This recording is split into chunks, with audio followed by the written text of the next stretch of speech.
Debat pertama calon presiden usai pada Selasa malam, 3 hari lalu.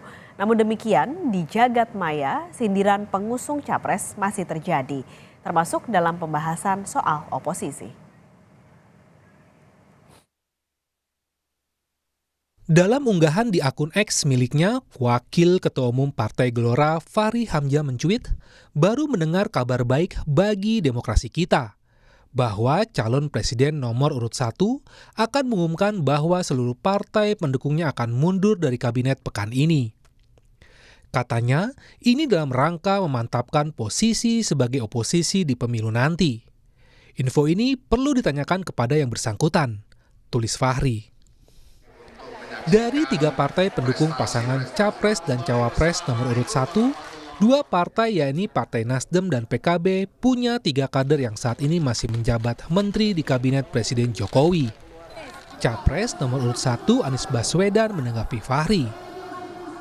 Pak Fachri Hamzah bilang kenapa dua menteri dari partai PKB dan Nasdem itu mundur untuk memantapkan posisi. Ini maksudnya sindiran suruh dia jawab sendiri. Menurut saya nggak level untuk dijawab.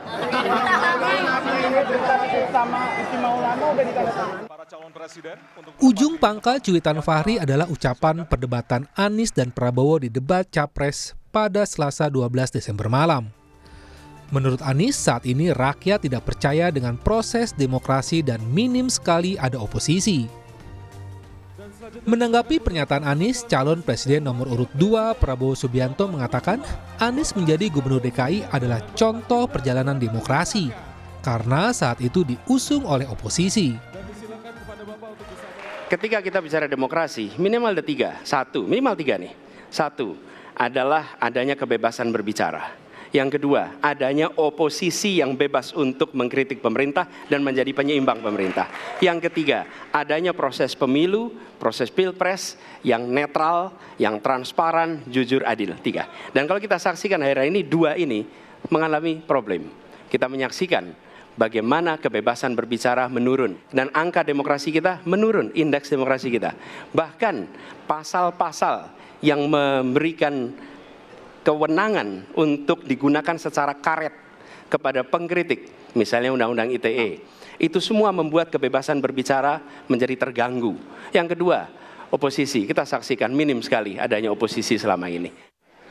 Mas Anies ini agak berlebihan. Mas Anies mengeluh tentang demokrasi ini dan itu dan ini. Mas Anies dipilih jadi gubernur DKI menghadapi pemerintah yang berkuasa. Saya yang mengusung Bapak.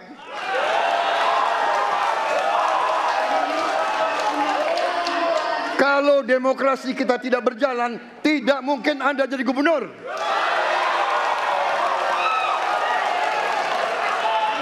Kalau Jokowi diktator, Anda tidak mungkin jadi gubernur. Saya waktu itu oposisi, Mas Anies. Anda ke rumah saya, kita oposisi, Anda terpilih. Debat Prabowo-Anies kembali berlanjut, lantaran Prabowo dianggap tak kuat menjadi oposisi saat kalah di pemilihan presiden. Dan ketika proses pengambilan keputusan itu dilakukan, bila ada oposisi, maka selalu ada pandangan perspektif berbeda yang membuat masyarakat bisa menilai. Karena itu oposisi itu penting dan sama-sama terhormat. Sayangnya tidak semua orang tahan untuk berada menjadi oposisi. Okay? Seperti sampaikan Pak Prabowo tidak tahan untuk menjadi oposisi. Apa yang terjadi? Beliau sendiri menyampaikan bahwa tidak berada dalam kekuasaan membuat tidak bisa berbisnis, tidak bisa berusaha. Karena itu harus berada dalam kekuasaan. Kekuasaan lebih dari soal bisnis, kekuasaan lebih dari soal uang, kekuasaan soal kehormatan untuk menjalankan kedaulatan rakyat. Urusan oposisi di alam demokrasi disindir Anies lantaran adanya kebebasan berpendapat yang menurun. Memperbaiki itu semua dengan melakukan perubahan, ya.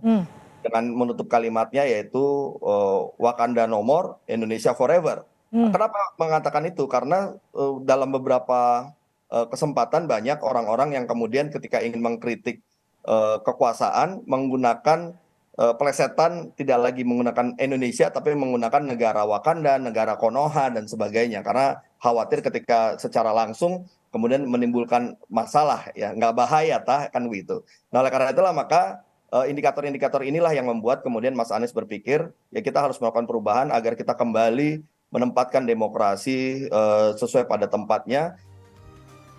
Tapi sikap Prabowo yang bergabung dengan pemerintahan Jokowi pada 2019 dijelaskan juru bicaranya Dhanil Ansar Simanjuntak.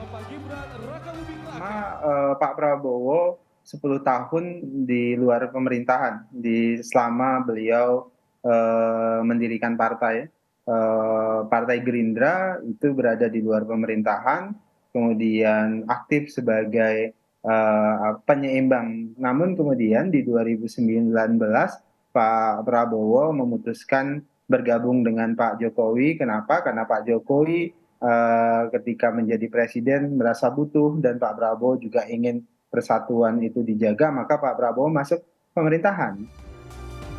Debat berikutnya sepekan lagi menghadirkan 3 cawapres di panggung Komisi Pemilihan Umum. Temanya soal ekonomi dan ekonomi kreatif. Tim Liputan, Kompas TV.